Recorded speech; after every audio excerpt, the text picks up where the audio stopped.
Here we will provide you with the sports betting tips, picks, and information in order for you to become a successful gambler. We have 5 packages that I think really do an incredible job of providing the information tailored to you, what you want, and what your sports betting needs are. For more information, reach out to the TWSN team, but we have a ton of stuff coming your way. Content from fantasy football, sports betting for UFC, NBA, NHL, and of course, the NFL. We are so excited to be able to bring this service to you, and let us know if there's any more information you need. Get up, let me begin.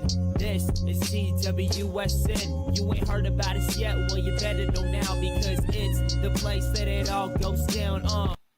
Welcome back to the Off the Top Rope Show, live on the TWSN YouTube channel, TWSN's official professional wrestling show. I'm your host, Justin Lacertosa, here with my co-host, Matt Blaustein. Matt, how are you doing today?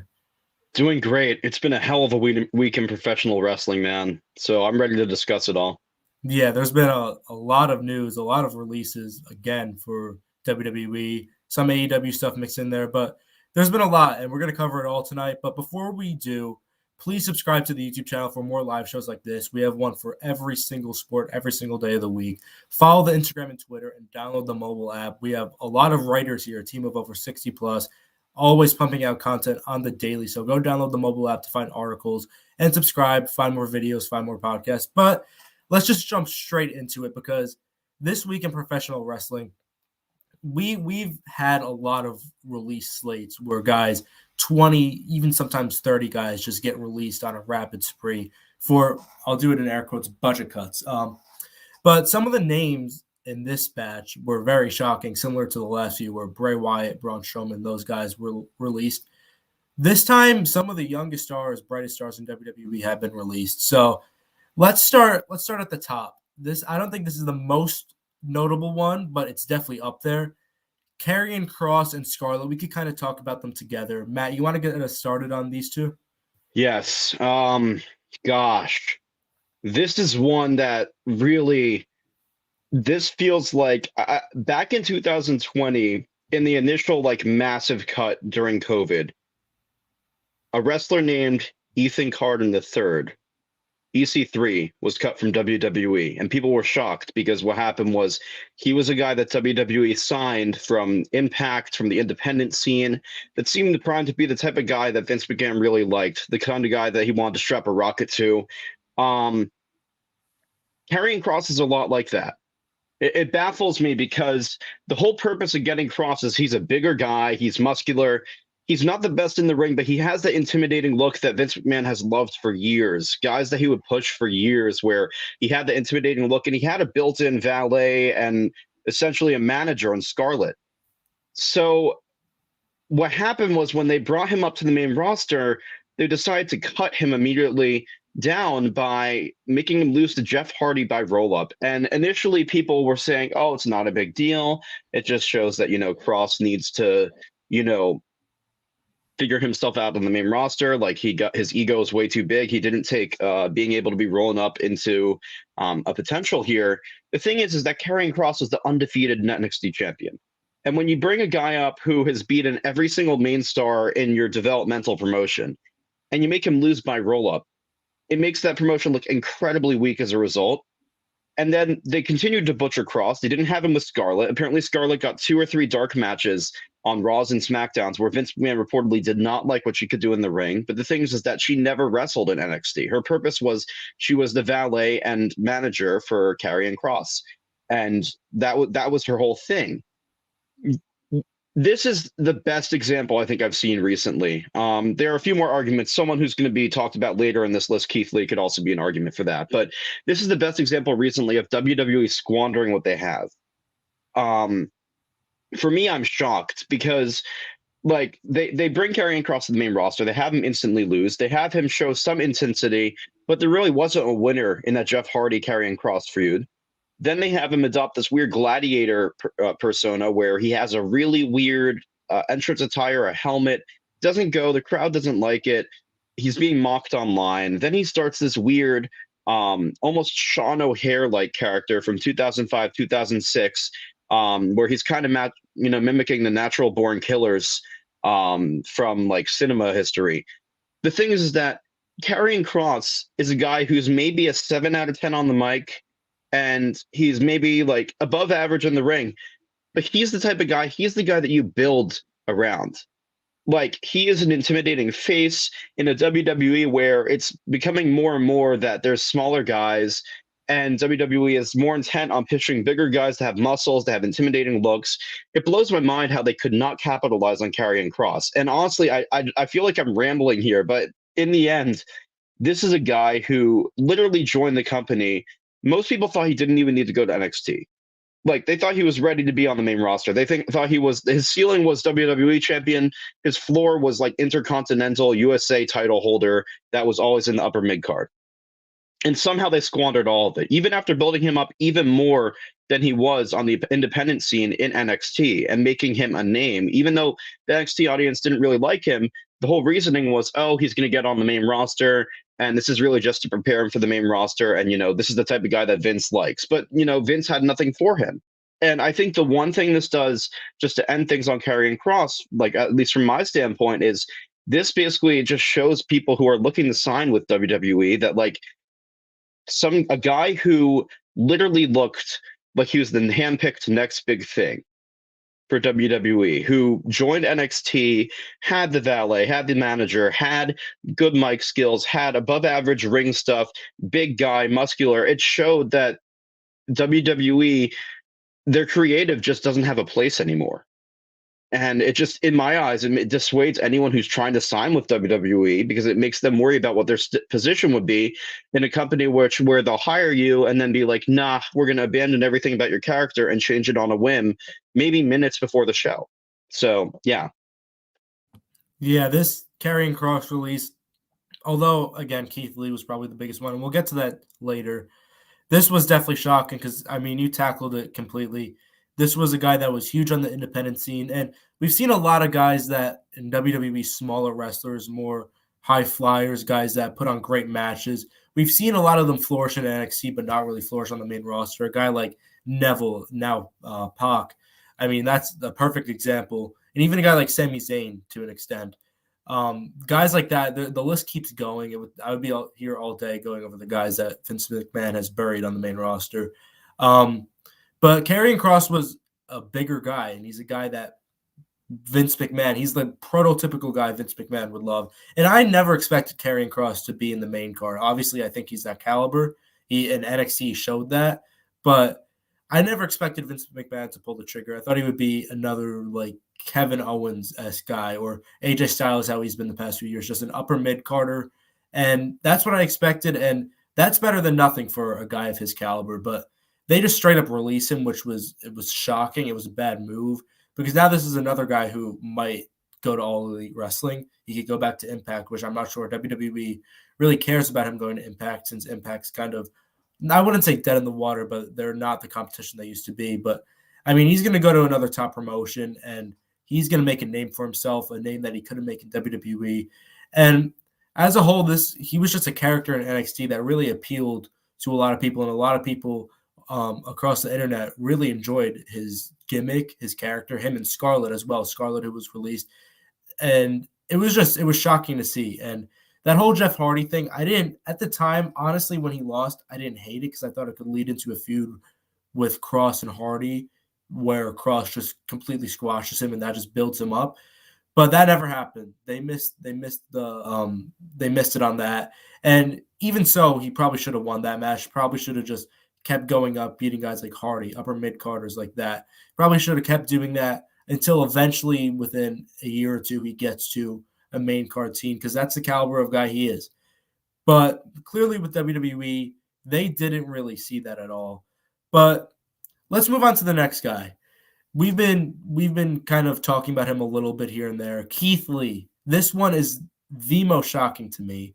This one is, in my opinion, the biggest missed opportunity, one of the biggest missed opportunities in recent memory in terms of a guy that they release, outside of guys like Bray Wyatt and Braun Strowman. This is probably the most shocking and biggest missed opportunity. But Matt, what do you think about Keithley being released? It's shocking to me. What do you think about it?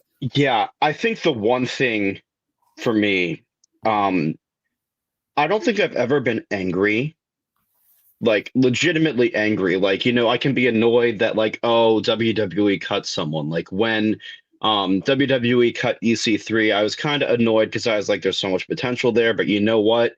Like the roster is so saturated, he can flourish elsewhere. I'm angry about what they did to Keithley. And there are a few reasons why. The first one is you build up Keithley, and Keithley is the type of guy who not only is he incredible in the ring, incredible on the mic, but he is probably one of the only people in the professional wrestling industry that no one has had an issue with.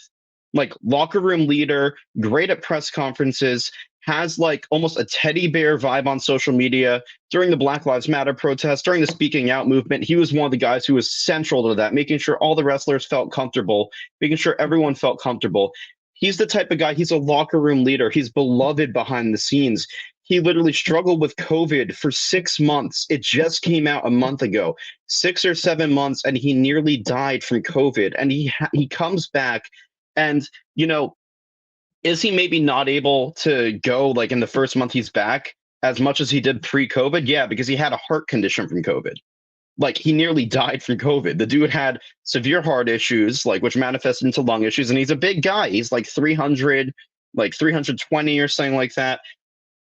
What I'm annoyed about is Keithley has been built up. It all started Survivor Series.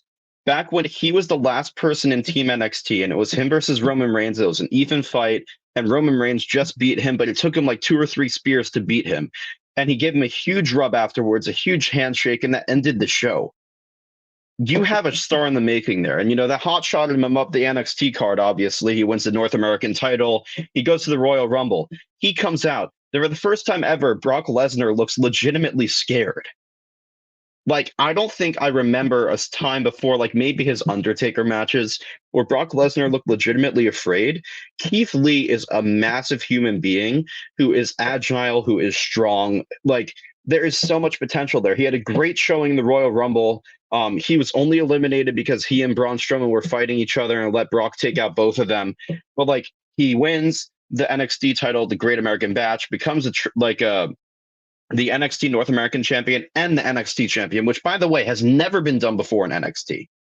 He's a guy who is primed for an incredible push, loses to Karrion Kross in probably my least favorite NXT feud ever, but it's not a huge deal there because Kross was being built up and Keithley was main roster ready. Goes up to the main roster, beats Randy Orton on pay-per-view, goes out with COVID and he's sidelined obviously for like 7 months. But the thing is, this guy is a locker room leader. He's like, I'm going to reaffirm it. He's beloved behind the scenes.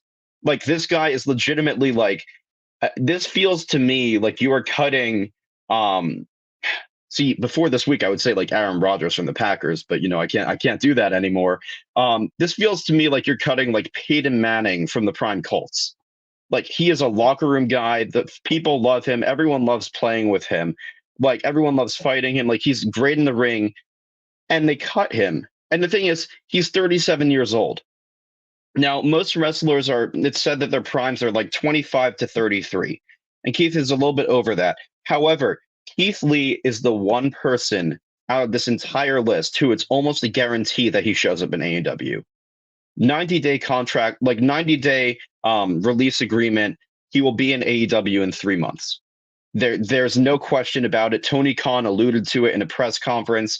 To me, this is just so much missed opportunity, so much missed potential. He's a guy who you look at the main roster and you look at the faces versus heels alignment. And you look and you see besides Drew McIntyre, who is there that's really a big face that like is credible? Like, I get Damien Priest, but the thing is, Damien Priest is in the United States title picture. He's doing a great job, quite frankly. But you have Keithley right there. Keithley is one of the only believable threats you had that was a main roster, main card, like upper card, not even upper mid card or like championship material face. He's one of the only ones you have left in the company besides Drew McIntyre and Big E. And Big E's the world champion right now.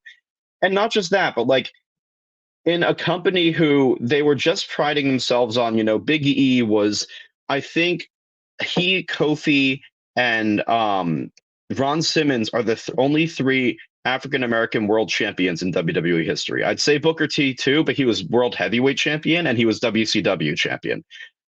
So they were like priming Keith Lee to be the fourth there. And in an era where they're emphasizing so much, diversity, appealing to their shareholders, the massive rub Big E got on social media, not just from regular social media, but like African-American celebrities were retweeting it. Like it's a huge, huge thing in the sport where, race has become a marginalization factor. You have Keithley right there, and he is the most charismatic person you have on the roster. Great talker, great in the ring, and you just completely botch it. And this is probably the biggest morale breaker for the locker room that I think you're going to see. Even if a guy like Seth Rollins or Roman Reigns, which they wouldn't be cut if they were cut, Keithley is the type of guy who you keep around because he is perfect for interviews outside the ring. He's perfect for celebrity fan meet and greets, etc. He's your main card guy, great in the ring, great on promos. This is probably the main breaker of morale, and this is probably one of the releases that you're going to see a mass exodus to the independent scene, to AEW, to Impact, to GCW, etc. I have a little rant here about this because I think, as I said, this is the worst release they've made since Bray Wyatt and Braun Strowman. And as you alluded to, Keithley, I want to tackle this first. In the locker room, we've heard tons of great things about him, but apparently the issue with him was that he was, I don't know the exact word they said. No, I know exactly what you're about to say. Yeah. I'm sorry to cut you off. This is another thing. I'm going to do a quick mini rant before you can continue your rant. It was told to a reporter recently that Keithley had attitude issues. Exactly. And the thing is that is a phrase that they repeated for Bray Wyatt, who, by all accounts, behind Roman Reigns, Bray Wyatt was the locker room leader. No one in the locker room had an issue with Bray Wyatt ever. And Keithley is even more damning for them because Keithley is someone who every single wrestler, like the outcry from the locker room and from the independent scene when Keithley was released, should be enough to indicate to you. Like Keithley is on a Mick Foley level, a John Huber level. He is that level of beloved in the locker room. He's willing to do whatever. He's never said no to a thing that they have booked for him. Hell, he was willing to do the whole Bearcat thing where, it felt kind of cheaped out to me because they, WWE kept inferring like, oh, he chose to, do that name. It's the tribute of African-American wrestler. But it felt a little bit cheapened to me because it did not feel authentic because it was pretty obvious that he didn't choose it. But he went along with it. Like that could have gotten him a ton of backlash if they continue with that storyline. But Keith Lee has had no attitude issues. It's something where, like, I'm not in that locker room. I don't have contact with anyone in that locker room. But it's so clear that this is WWE trying to scapegoat someone. This could also potentially ruin his career in a different promotion. This could get him, this could make him not be able to get any bid into AEW, a bid into Impact, stuff like that. This is malicious. Like, this is like you being the type of guy to like, oh, I'm going to buy all my coworkers lunch and I'm going to, help them out. And, I'm going to be that friendly, like big brother like figure. And oops, the boss has just cut me. Okay, I'm going to go work for a different company in this sector. Oh, the boss has just called the company that I'm applying to interview for and said that I'm not good. And now they're not going to give me an interview. Like, this is malicious. Like, it's not lawsuit material, but it's absolutely malicious. So I'm going to let you continue, Justin. No, yeah, that was exactly what I was aiming towards. We've heard so many good things about him in the locker room, and there's never been one bad thing up until he gets released. And as you said with Bray Wyatt, again, same thing. We heard amazing things about him in the locker room from so many people. Then he just gets released. And when Bray Wyatt got released, I know this is a little off topic, but even more people came out and said, oh, I'm so upset about this. He was one of the best guys in the locker room, one of the best guys I've met.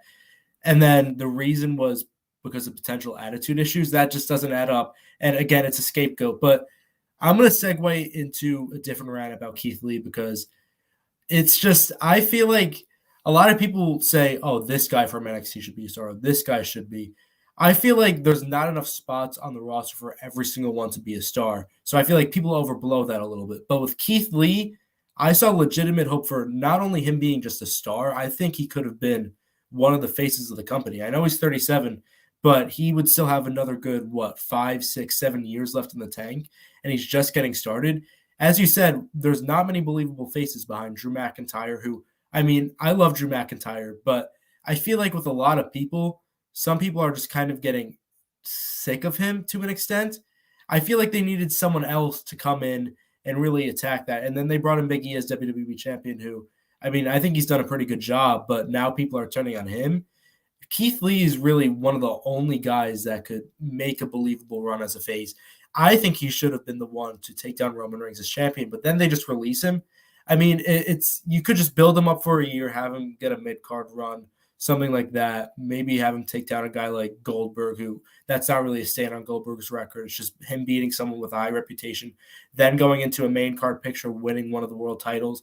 I think Keith Lee legitimately could have been one of the top 3 or 4 stars in this next generation. And with WWE's lack of a big man by releasing Braun Strowman with Big Show, Paul White going into AEW, there's no reason for them to release Keith Lee. It was just absolutely blasphemous. Now the only guy's Omos, who they're trying to build up, but that's going to take much longer than building up Keith Lee since Omos is relatively new to the scene and the industry.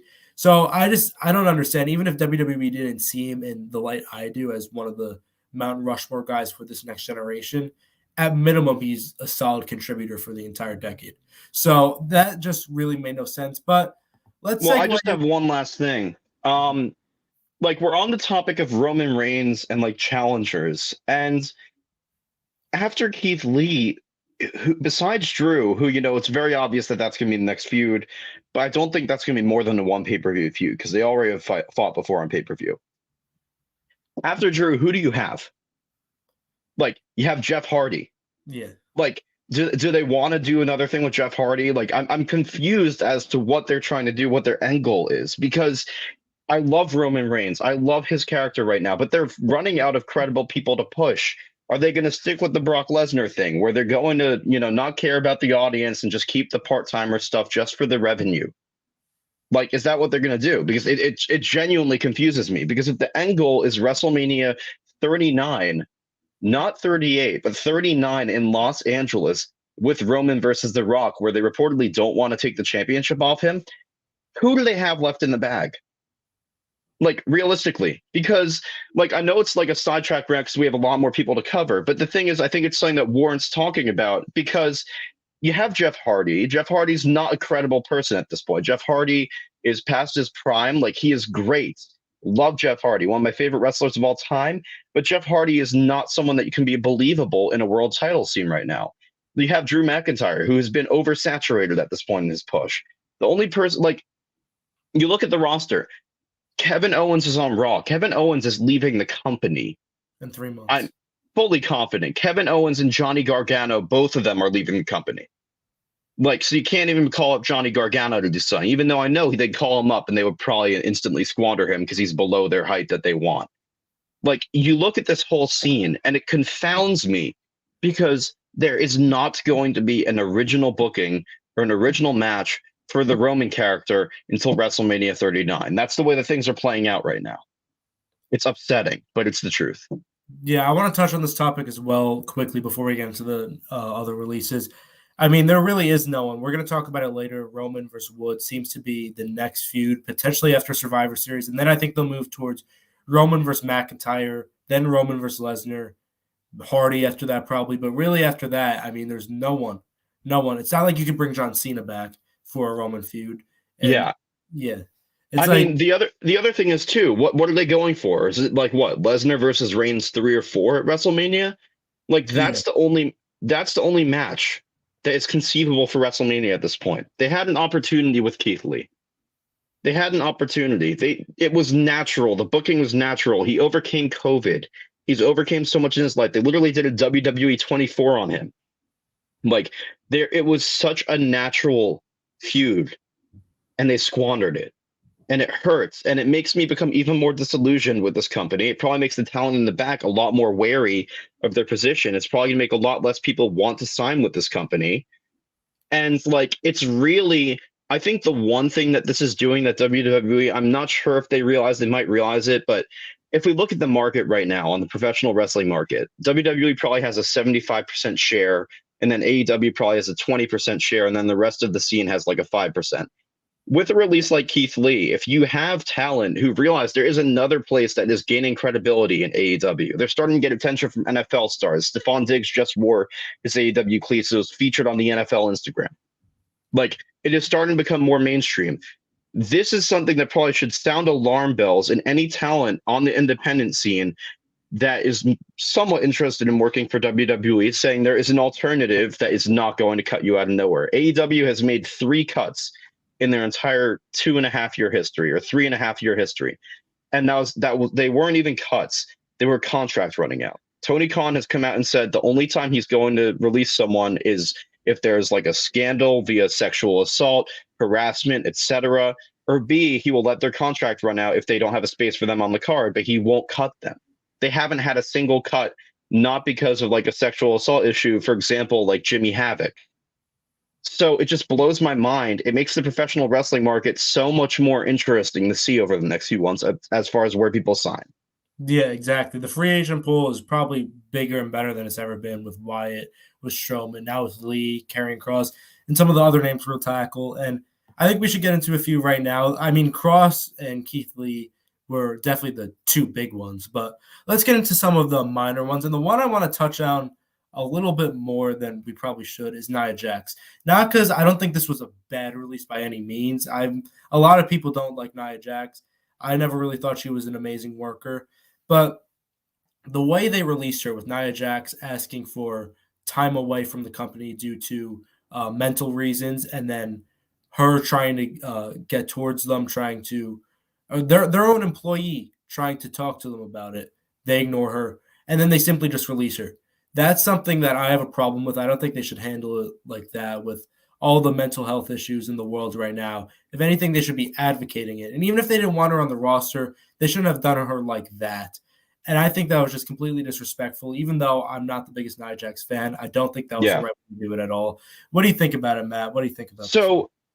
I think I want to bring in a topic that we were originally going to comment down the card after the releases, but I think it fits perfectly here. And that's the recent announcement by Tony Khan and AEW that Jon Moxley is pursuing treatment for alcoholism, and he's in alcohol recovery. And they handled it with such grace in a way that I don't think I've ever seen it before in the professional wrestling industry. The outcry of support for him has been massive. Tony Khan has literally, tweeted stuff for if you need help, if you're in recovery, here are some groups to go to. They were so open about it. They've been open about mental health in the past with Kylie Ray, who, was in AEW at the very beginning, quit for mental health reasons. They were there. They're incredibly supportive the whole time. You have Nia Jax, and I'm going to be fully honest. I've never been a Nia Jax fan. Not on her as a person, but on her as a character and a wrestler. I'm not a Nia Jax fan. I thought one or two times, there were times I was concerned with how she was in the ring, where she injured some of her opponents. She injured Charlotte Flair. She injured Bayley. She injured Becky Lynch on that accidental shoot punch. But at the same time, she's human. And if you are human and, you have, everyone has their own issues. It's something that you shouldn't be concerned over. It's something that in the past, it's just been so frowned upon in the world, but it's 2021. And at this point, it's become such a central topic that it's okay to have mental health issues. Mental health matters, etc. What really rubs me the wrong way is Nia Jax is someone who, for years, WWE has pushed her as a main event contender in the women's division. She's been out, and as far as mental health issues, she's more than welcome to honestly have them, because she tore both of her ACLs at the same time, a year and a half ago, and that's why she was out for a full year. She tore both of her mental health issues, tore both of her ACLs at the same time. Do you know how traumatizing that must be for her? Especially in the middle of a push where she was likely going, I think it was during one of her tag team championship pushes. That's traumatizing beyond belief. To have that, the amount of rehab you have to do that, the amount of mental and physical strain you have to do for that is insane. And the division where the women's division in WWE at this point, it was great a few years ago, but at this point it's been booked like a complete joke. There's no other way to say it. In the women's Queen of the Ring tournament, you had all of the contention matches did not even add up to, I think, one of the men's King in the Ring matches. I think the total time was 9 minutes for 8 matches. And the King of the Ring tournament, the first round matchup, one of them was 14 minutes long. It's embarrassing at this point. And for WWE to cut someone who they've always positioned as a top of the card person. They've always positioned as someone who, is the big bad for everyone to face. But to cut her at a time where she's struggling mental health, and they also want to continue the idea of Roman Reigns facing The Rock at WrestleMania 39, when The Rock is very close to her, and like is very close to Nia Jax. Nia Jax is very close to The Rock's mom. The Rock's mom is a single mom. Nia Jax has been like seen with her a lot outside of the ring. Like they're very close. She calls her, I think she's her aunt at this point, very close to her. And you want to position yourself for a Roman Rock fight. What does this tell The Rock, who is in Hollywood and probably has all the money in the world and doesn't care about a paycheck for the fight? What does this tell The Rock? They're going to cut his cousin when she needed time for mental health, when he has been a big mental health advocate in the past. It blows my mind. It infuriates me. And I just want to hear what you have to say about it, Justin. Oh, no, I completely agree. And with the Rock thing, I mean, again, they're very close. I think that kind of messes it up to an extent. I'm not saying he's definitely not going to come back, but that would really rub it the wrong way. But it's not even about The Rock coming back. It's just how they did it as a collective unit, as a company, how they released her at her lowest. And that's just something I'm not a fan of, especially when, again, with the Moxley thing, we could tackle it now. I mean, they treated it as perfectly as they can. And with Nia Jax, I mean, with her mental health issues, they should have treated it in a much better way. And again, I've never been the biggest Nia Jax fan as a worker. Again, not as a person, it's not that I'm a fan of her. As a worker, I'm not the biggest fan of her. It's just, as a whole, this was not the right time to do it. You could have kept her on your payroll. And this is another little mini rant that I want to get into, the budget cuts. I don't know why WWE keeps releasing all this talent. They do have a stacked roster right now, but it makes no sense to me. It's definitely not because of budget cuts, because they made more money in the pandemic than they ever did before. They're a multi-billion-dollar company. It's not budget cuts. I don't know what it is. If it was really for budget cuts, you could release someone lower on the card, or really anyone else of her caliber.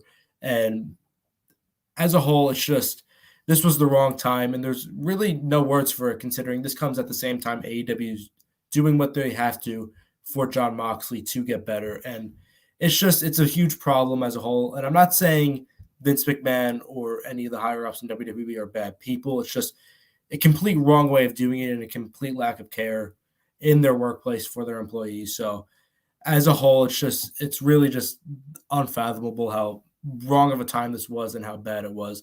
But let's segue into probably the biggest women's release of all of them, Ember Moon, someone who should have been pushed a long time ago. I'm going to jump the gun here. Yeah. Ember Moon is the single person on this list who I see getting signed to AEW immediately.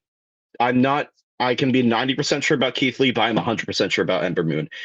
WWE, this is the thing. Like, I'm annoyed about, I'm very angry about Keithley. I'm almost as angry about Ember Moon. Because if you look at their roster, if you look at who they have, if you look at the women's division, Ember Moon is someone who you don't have outside of Charlotte Flair, someone who is as good off the top rope in the women's division as Ember Moon. Her finisher was probably the most unique finisher in WWE for a few years since she came into the company. I've never seen a top rope cutter. Like, the way she does it, that's an insane move. And the thing is Ember Moon, she's not great on the mic, but she's incredible in the ring. She's a one-of-a-kind talent. She's someone who they reinvented her in NXT. I cannot say I'm surprised about this release because of the fact that they brought up her tag team partner to tag with a person she wasn't even affiliated with in NXT. And now that tag team is broken up, and I'm terrified for either of their fates because I feel like they're going to be on the next release list, which inevitably will come in like December or January. Ember Moon is someone who AEW has said that they're going to prime their women's division, that the women's division in the past has been something that they have not focused on enough. And Tony Khan has promised that they're going to focus on it more this next calendar year. Ember Moon will be in NXT. And Ember Moon will be in AEW. It's as plain as that. You saw Ruby Riott get cut from WWE, and almost the same exact thing was said. Ruby Riott is way too talented to remain unswooped up by AEW. And in a division where they need to improve their women's division, they have a lot of talented women on there, but they need more high-profile names to get people to continue to tune in.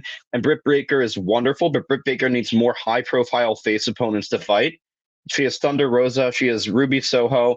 And in 90 days, she will have Ember Moon, who will be named Athena or whatever she wants because Athena was her name on the independent scene. So 90 days, Ember Moon will be in AEW. That's all I have to say about it. This was basically confirmed throughout the internet from some reliable sources. Some of them have already said it's basically a done deal once the 90-day clause is over.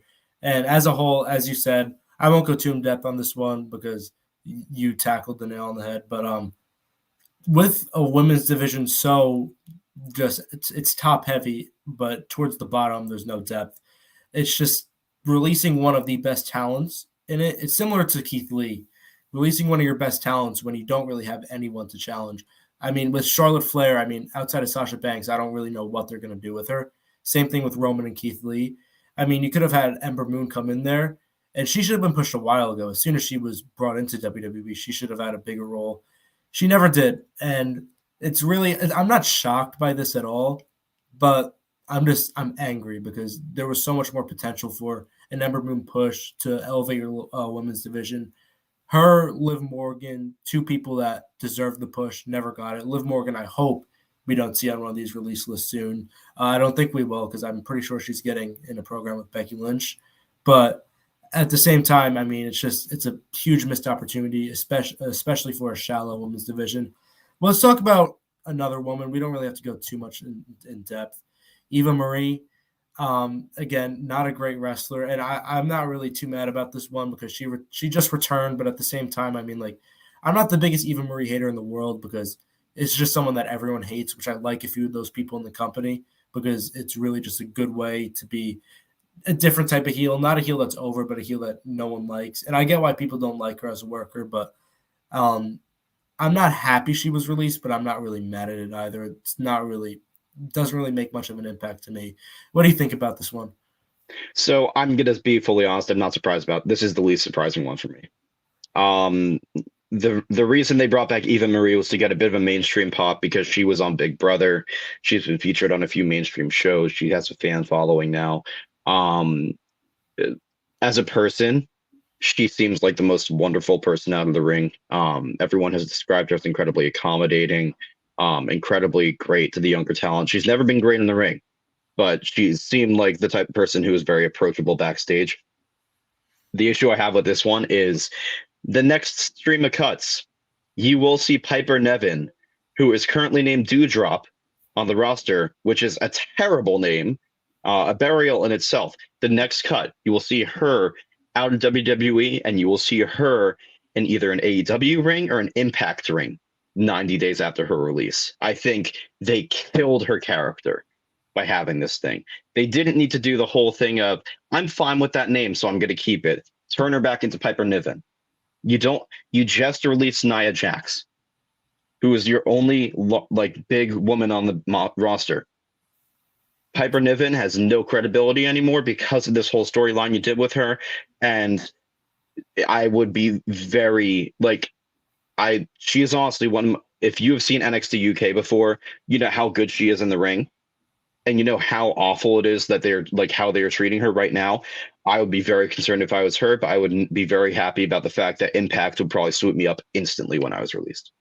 That's what I have to say about this release. Yeah, I could see that happening as well. I hope it doesn't happen again with the shallow women's division. Releasing someone with that type of talent just makes no sense to me.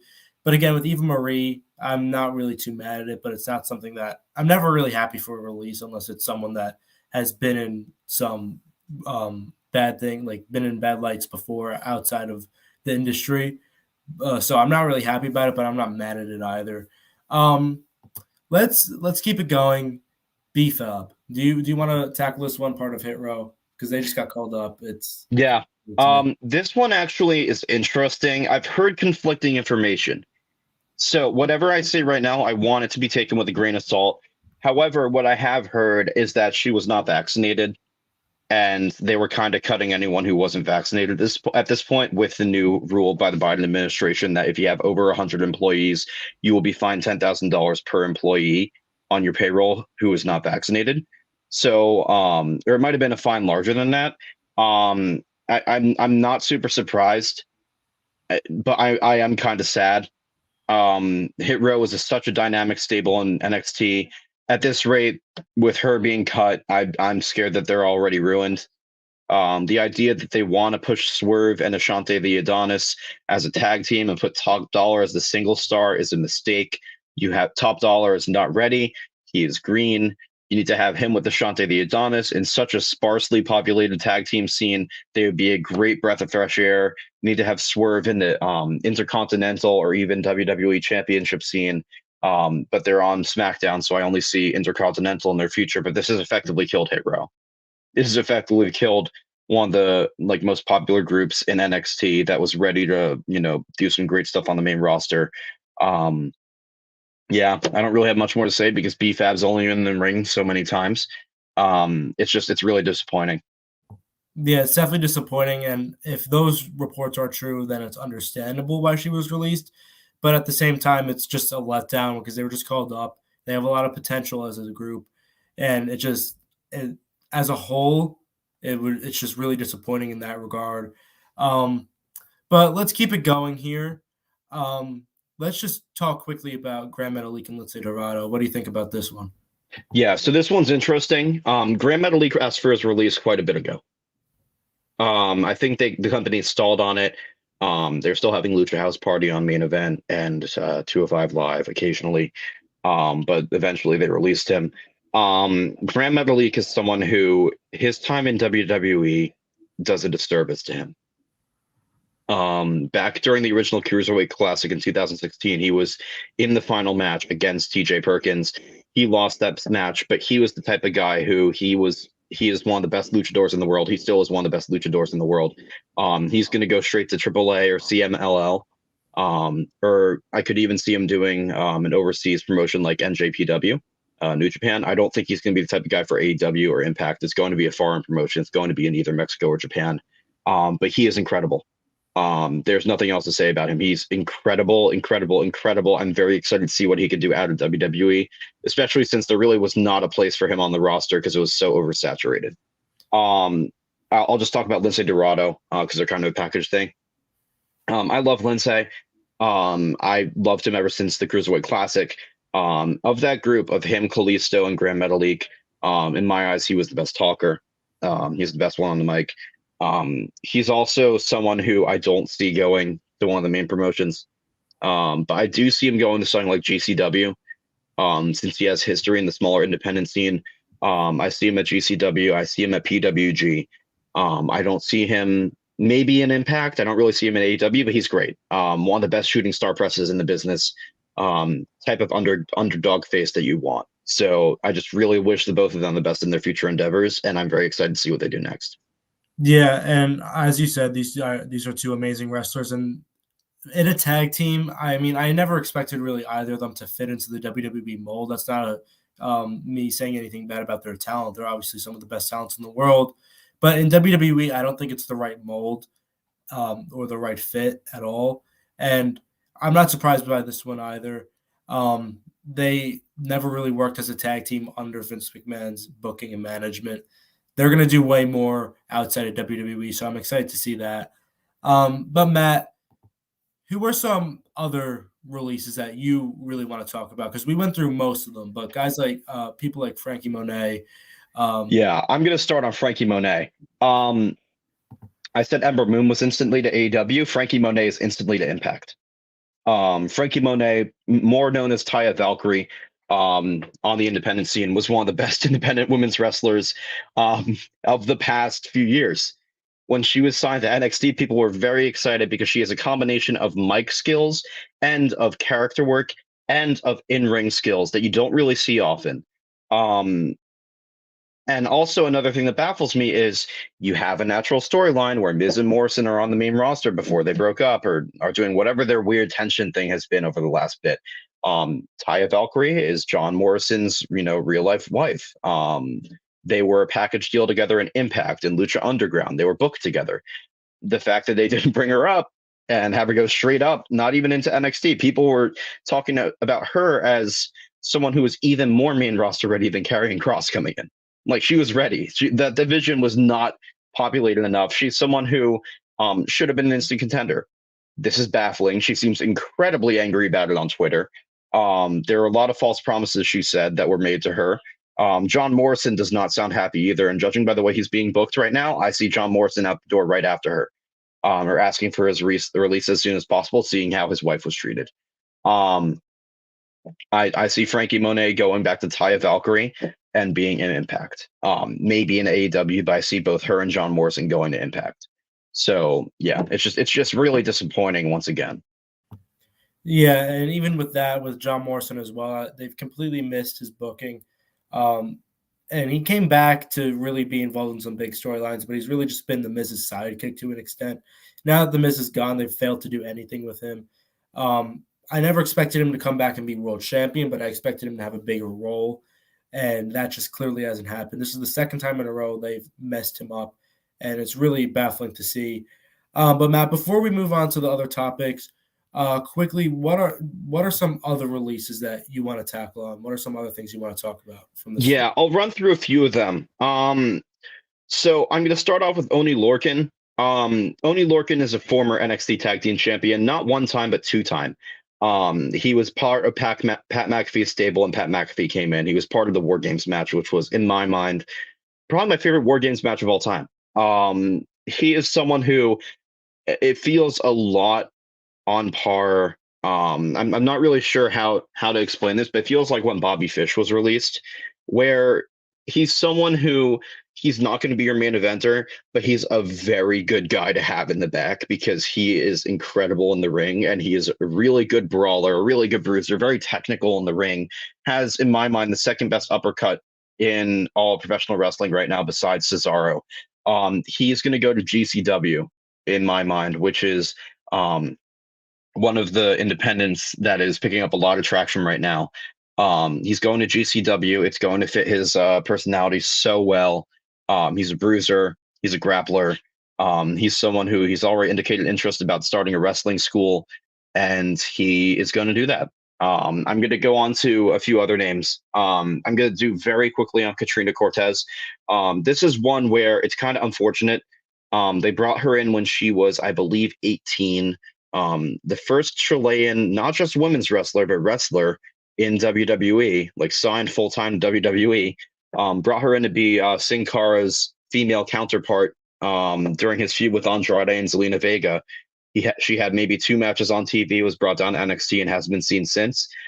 This one's incredibly unfortunate because she announced that she has she's going to have issues with a green card now, and she maybe has like a month left before she has to move back to Chile.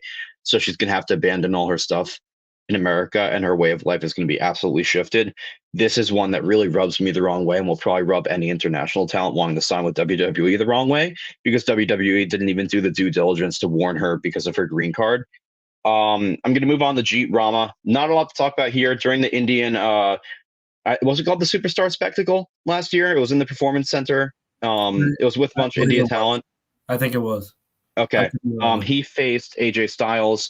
It was a pretty good match. Actually, I'm not sure if it was AJ Styles or Finn Balor, but it was a good match regardless. I can't say I'm surprised, just because there's so much people in that NXT locker room.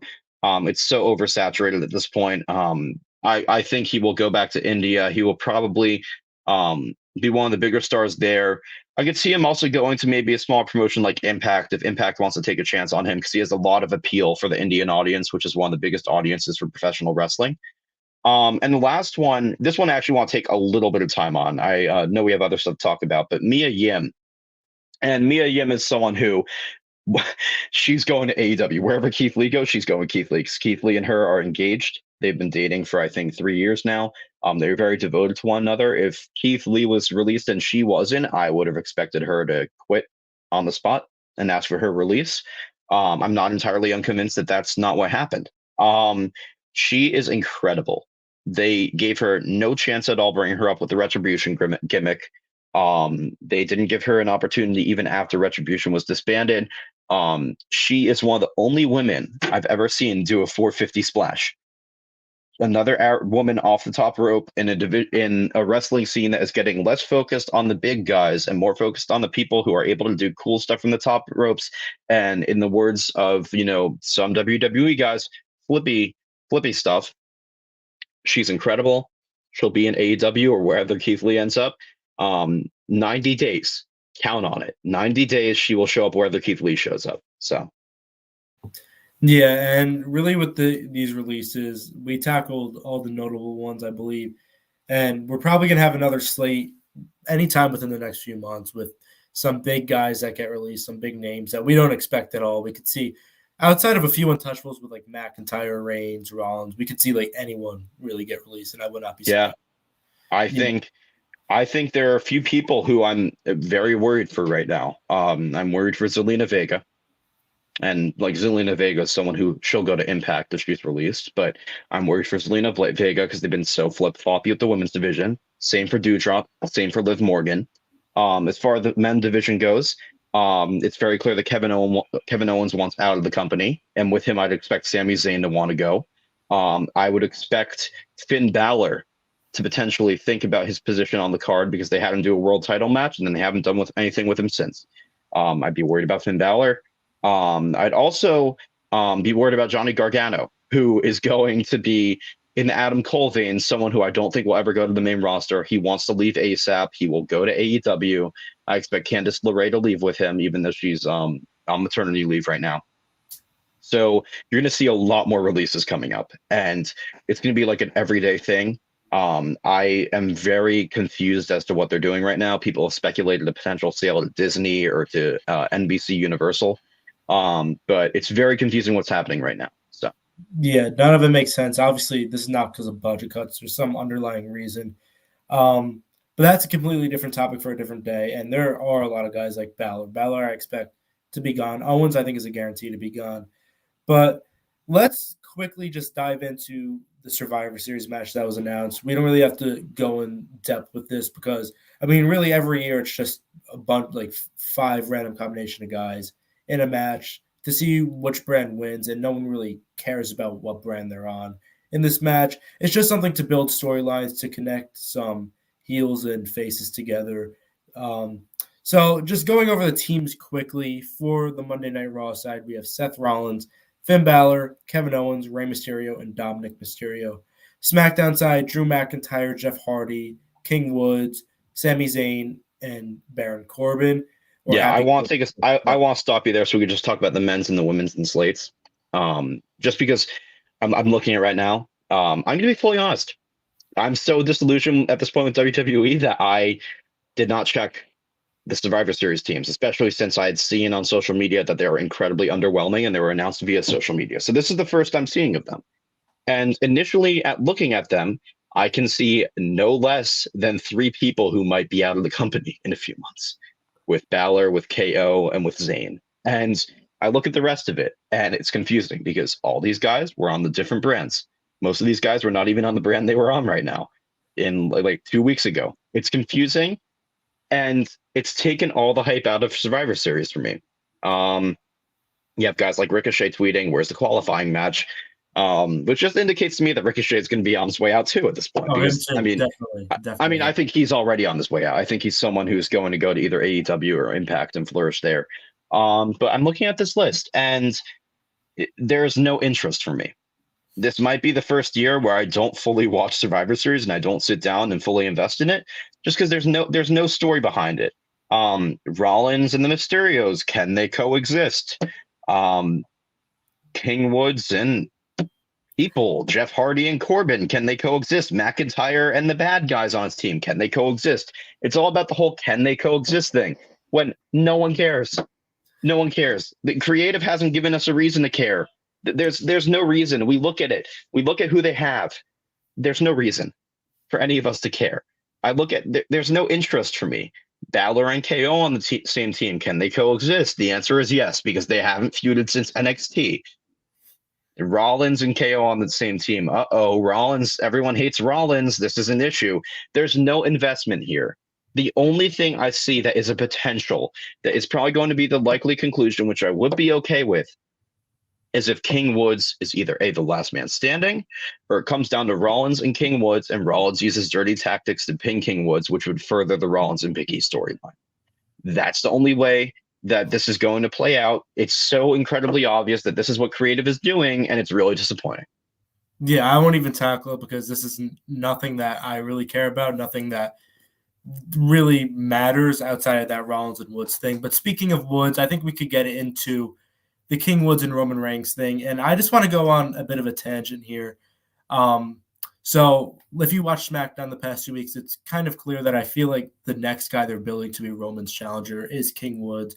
And I think that's a pretty good decision considering there's not really many guys to throw at Roman. But I really like this, but I think they really misbooked it, especially with a Survivor Series match. I don't know why they didn't do the New Day versus the Bloodline. Obviously, Reigns versus Big E is going to be a great match. But to further that storyline even more with Reigns and Woods, they could have done something where Reigns cheats to win, hits Woods with the chair, brutalizes him, something like that. Yeah, I hate to cut you off here, but my favorite matches, there are 2 matches up of tag teams that are my favorite in WWE history. One of them is the Revival and DIY. Every single match is a classic.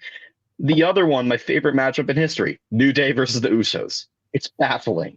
It's absolutely baffling because a few years ago, you had the Shield versus the New Day at Survivor Series, and that match absolutely tore the house down. That match was phenomenal. Now you have the opportunity to do Big E, who is now an established star, Kofi Kingston, who since has been WWE champion and is an established star, but is the veteran of the group, and Xavier Woods, who is riding an uphill trajectory against the Bloodline. And you don't do it. And it just confounds me. Yeah, this makes no sense. And as for a booking, there's a lot of potential for a Bloodline versus New Day matchup with the kind of beef that Reigns and Big E have had the past few months. And again, I feel like they could have done something where Reigns cheats to win and pins Xavier Woods, attacks him after the match maybe. Then that brings in a whole new storyline where Woods and Reigns get into it even more. And I think this would be a good route to, I mean, a lot of people say, oh, Big E's not serious. Kofi's not serious. Woods isn't serious. I think a route where you have the biggest heel in the company absolutely brutalizing you is a good way to kind of make it a trajectory towards Woods being more serious as a single star. And we know no matter what happens, Woods will not win this feud. But I don't think that's a bad thing. People are like, oh, well, it doesn't matter. They're just going to bury Woods. And, I mean, it could. We saw it with Finn Balor. I wouldn't say he's buried just yet, but he's not really on an uphill trajectory at all since Reigns. With Woods, though, it's a different story because Woods could do some other things, like maybe win an Intercontinental title. It'll just solidify him as a guy that should be taken seriously as a single star, which he should. And I think that's the route they should have gone, but again, they messed it up, and I'm excited to see where the storyline goes. I just think the one thing that makes me lose faith in the potential Roman Reigns and King Woods program is you think back to what happened when Kofi faced Bobby Lashley. When Bobby Lashley was champion, Big E already had the money in the bank, and people were ready for Big E to have that big push against Lashley. And they barely followed up on Kofi getting the crap beaten out of him by Lashley. They barely followed it up in the following storyline. And that's what makes me lose all faith in the potential Roman Reigns and King Woods program, especially since it might bury King Woods. It might bury Xavier. That's my worry here. My biggest worry, honestly, is them having King Woods lose and having him turn on Kofi. That's what I feel like they're going for. That's what I feel like they're thinking. Oh, it's such good stuff. Turn the longest running team in WWE against each other. Such good stuff. Gonna, sell a lot of tickets. But New Day as a collective has been the most important group to WWE in the past 5 years, 10 years. I'm going to be fully honest. They are on par with the Shield, maybe even more than the Shield. I'm going to fully go there. I'm going to say they are more important than the Shield because they have been some of the biggest merchandise sellers. They have been on like every single talk show they have. Every single mainstream connection WWE has had is the New Day. Think about it. Call of Duty, Gears of War. Gears of War had freaking Big E, Kofi, and Xavier in the game. That's a mainstream game. They literally just made a movie on Netflix with them. And yes. Exactly. They just did that. They literally just had Big E on the Fox Big Noon kickoff for Iowa. That's mainstream stuff. These are your mainstream ambassadors. Oh, we're going to break them apart and make them not happy with their place in the company when know fully well, guess who Xavier Woods is very close friends with? Kenny Omega. Guess who the rest of that team is very close friends with? All the guys in AEW. Like, they break up those guys, and I cannot see them staying. That would be a huge loss. Outside of And like, that would probably be bigger than Roman Reigns leaving in my mind, honestly. As huge as Roman Reigns is, where he is the Cena of this generation, he is massive. The New Day as a collective is the biggest social booster for the company that they have had, because they are three people of color who have overcome all the odds, all the past stereotypes, overcome the initial terrible booking of their characters, been central to every single program of the past 5 or 6 years, most tag team championships, undoubtedly, in my mind, the greatest tag team of all time in WWE. Maybe not professional wrestling, but it's getting up there. If you make them disillusioned and they leave, a huge portion of the audience leaves. They're a huge appeal to children in a market where you need to rely more and more on the children pop. If they go to AEW, it could be a death knell for WWE. oh yeah, I'm not exactly sold that they're going to turn Woods on Kingston, but it could definitely happen. And especially with him winning King of the Ring, WWE loves to give the King of the Ring a heel run, and that's something that scares me as well. So, I mean, outside of the Reigns, McIntyre, Rollins group, I think they're the next up as the truly guys that are untouchable, that will not get released or in any way out of the company unless they decide to leave. And that would be a huge blow if they leave, because they could really mess up this storyline. But let's move into our final topic quickly. Monday Night Raw, the new storyline that's going on with Rollins winning number one contendership and Kevin Owens kind of getting involved. I feel like even though Kevin Owens doesn't have much time left in the company, I think we all know that, this is leading towards a last heel run for the last 2-3 months of his career in WWE. And I would like to see him end off his career on a strong note against Big E. Obviously, he'd lose since he's literally leaving the company. But I think it would be a nice, strong ending to his career rather than him just fizzling out against a guy like Baron Corbin or something like that. I think it would be a nice way to do that. But as a whole, something I just want to say really quickly, I want to see Seth Rollins beat Big E. It's not a knock against Big E. I just think it was kind of the wrong time. And I think with WrestleMania coming up, I don't know who they're going to throw at Big E. I think with Seth Rollins, you could potentially have Rollins edge again. Because thinking about it, I heard someone say this. I wasn't really fully sold on it. But having Edge win another WWE title after, how long was it, 11, 12 years, against the guy that almost ended his basically entire life in a kayfabe world in 2014, having that be the culmination, I think that's the perfect way. But even if they don't do that, I think Rollins should be champion. I think he walks into WrestleMania as a good guy where you could have a more, I don't know the way to put it, but a more reliable feud. So I think Rollins, I think he needs to win it. And I'm assuming they're going Big E versus Goldberg at Mania, something like that. But what do you think about it? So I have a few thoughts about it. Number one, Kevin Owens' storyline is starting to remind me of another man in professional wrestling who was also disillusioned with the company and then left the company and became the biggest signing for AEW in their early days and helped them establish themselves into a big deal. And that is Jon Moxley. And it is eerily similar to the point where it's bad booking. They've booked him very poorly against confusing opponents. Who was Dean Ambrose feuding with very frequently before he grew disillusioned and wanted to leave the company? A man named Baron Corbin. And I love Corbin. Honestly, I love him. I think his character right now is kind of weird. I'm not really feeling the whole Madcap Moss part, but I think happy Corbin and depressed Corbin was great. But this is another example of WWE's booked themselves into a corner here, because Big E, for years, people have been clamoring for him to win the championship. The thing is, whenever you have a face win the Money in the Bank contract, for example, Dean Ambrose, you inevitably want them to cash it in sooner than later, because it's a heelish thing to keep in for a long time. It's a huge face thing to cash it in immediately and win the title. I think they did it at the wrong time, because Big E has Seth Rollins right now, and they're in a limbo stage right now where you don't really know what their plans are for WrestleMania.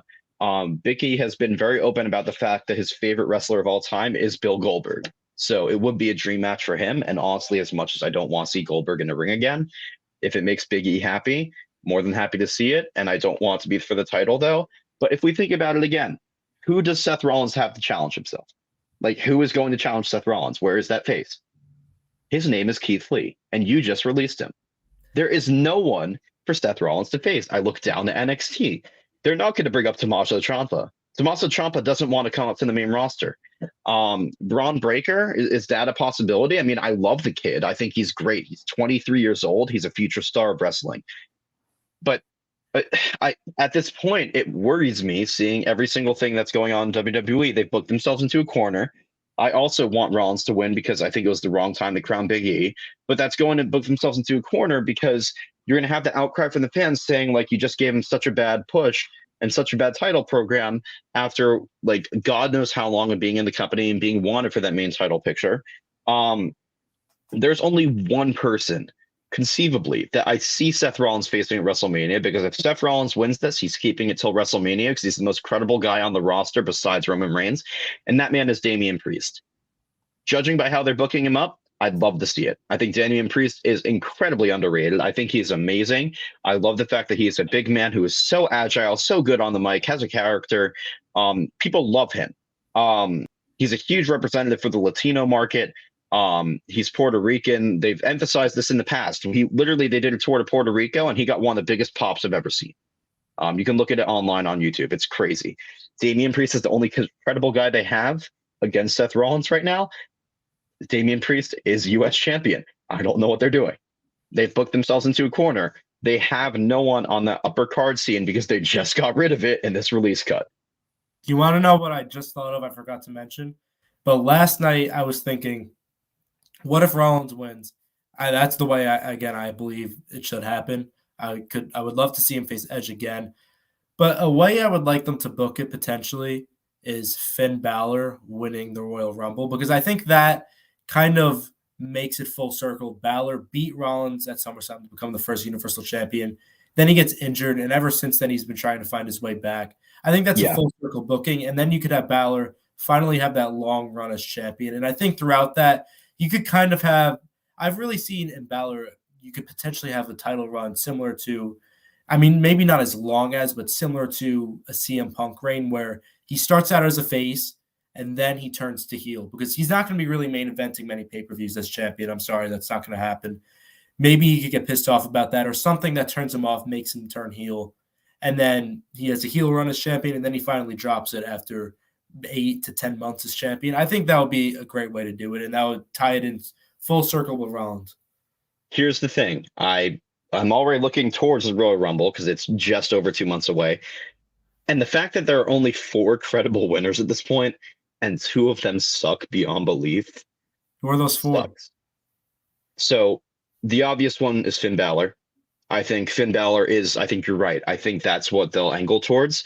Damian Priest is my number 2 as far as current stars on the roster. I think Bill Goldberg, God forbid, if Big E is still champion, I see it happening. And I don't want to see it happen because the outcry will be terrible. WWE will be like, oh, it's so good for ratings. He's a big old star, but no one wants to see Goldberg anymore.